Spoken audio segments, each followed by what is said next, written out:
சுற்றுலா சார்பான முதலீடுகளிலும் வடமாகாணத்தில் யாழ்ப்பாணம் தவிர்ந்த ஏனைய 4 மாவட்டங்களிலும் ஒரு செயல் திட்டம் கூட 2025 உள்ளீர்க்கப்படவில்லை.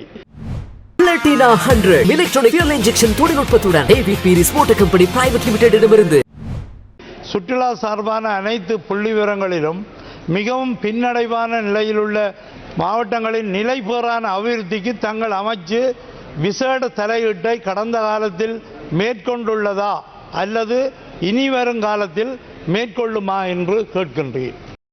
We admit that முல்லைத்தீவு மாவட்டத்தில் உட்கட்டமைப்பு வளர்ச்சியில் அதிக கவனம் செலுத்தப்பட வேண்டும் என்பதை நாம் ஏற்றுக்கொள்கின்றோம். உண்மையில் சுற்றுலாத்துறை என்பது ஏனைய அனைத்து அடிப்படை உட்கட்டமைப்பு வசதிகளுடன் இணைந்து ஊக்குவிக்கப்பட்டு அபிவிருத்தி செய்யப்பட வேண்டிய ஒரு துறையாகும். எமது அரசாங்கத்தின் கொள்கையாக இதனை நாம் அடையாளப்படுத்தியுள்ளோம். குறிப்பாக சுற்றுலாத்துறை அபிவிருத்திக்கு அமைய அடிப்படை உட்கட்டமைப்பு வசதிகளை அபிவிருத்தி செய்யவும் அவற்றை ஊக்குவிக்கவும் உலக வங்கி மற்றும் ஆசிய அபிவிருத்தி வங்கியுடன் இணைந்து பல திட்டங்களில் நாம் பணியாற்றி வருகின்றோம். அத்துடன் அடுத்த மாதம் உலகளாவிய சுற்றுலா பிரசாரத்தையும் முல்லைத்தீவு மாவட்டத்தில் ஆரம்பிக்க உள்ளோம். The global tourism campaign next month